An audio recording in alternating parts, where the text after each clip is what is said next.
It was actually. We were doing series solutions to second order ODEs in the case where you had repeated roots and had to use a logarithm adjustment on in order to get the second independent solution. All right, so we take this, we're just going to plug in. The old Glade commercial comes true again. And we have beta r to the t plus 2. That's what else of t plus 2 would be. Minus m plus a times beta r to the t plus 1. And then we have plus na plus mb times beta r to the t, and we know that that's supposed to be 0 when we get done. So just plugging this in for the L sub t stuff. If I look at that, I can split these up just like we were doing before. So I have beta r to the t times r squared minus m plus a beta r to the t times r plus na plus mb beta r to the t supposed to be equal to 0.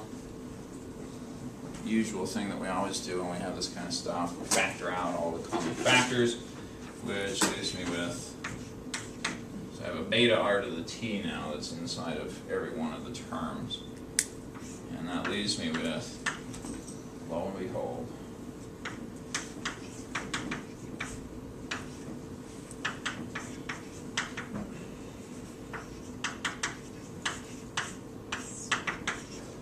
a quadratic polynomial.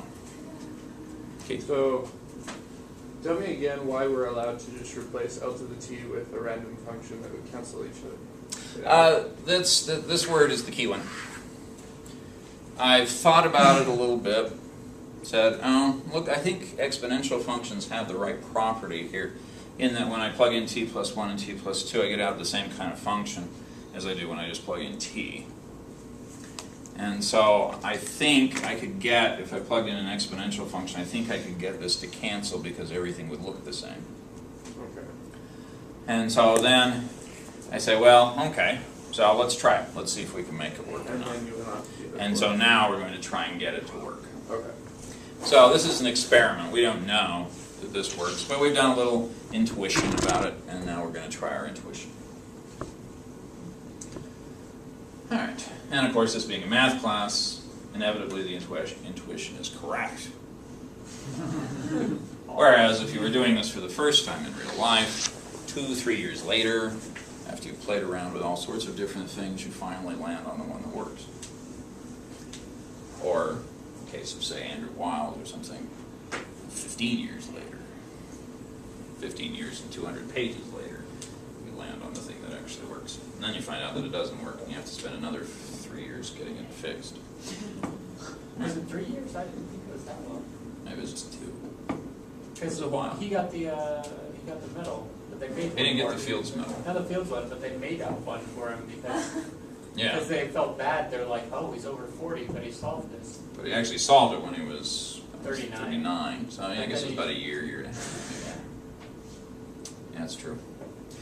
If we come back here and we look at this, we have 3 options. Beta can be 0. That would force all of this thing to be 0. However, if beta were equal to 0, what would we be saying about the lake trout population?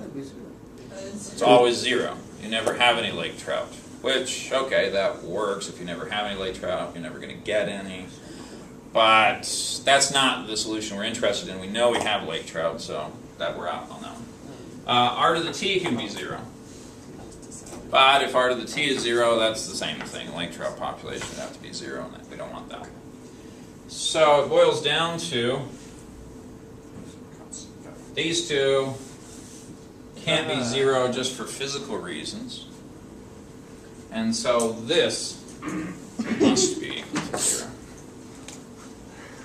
And it's just a nice quadratic equation. At long last, in your long life, first time you've ever seen a real, actual application of the quadratic equation where it gave you something meaningful? What, you mean all those times it's on the boat by the, like, lighthouse? Where you can acceleration? You know, the next time I'm out on a boat, by the time I solved the problem, I would have sunk. So,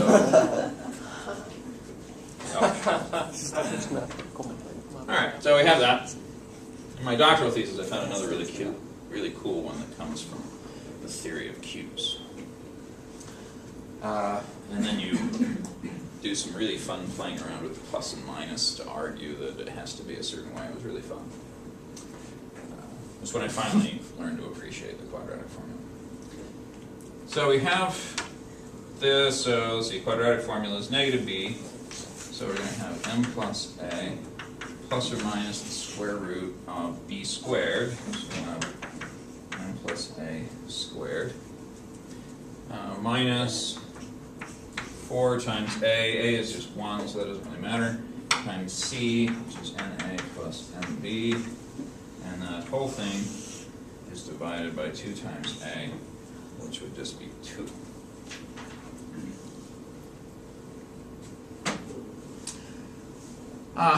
That's nice. What were we trying to do anyway? I forgot.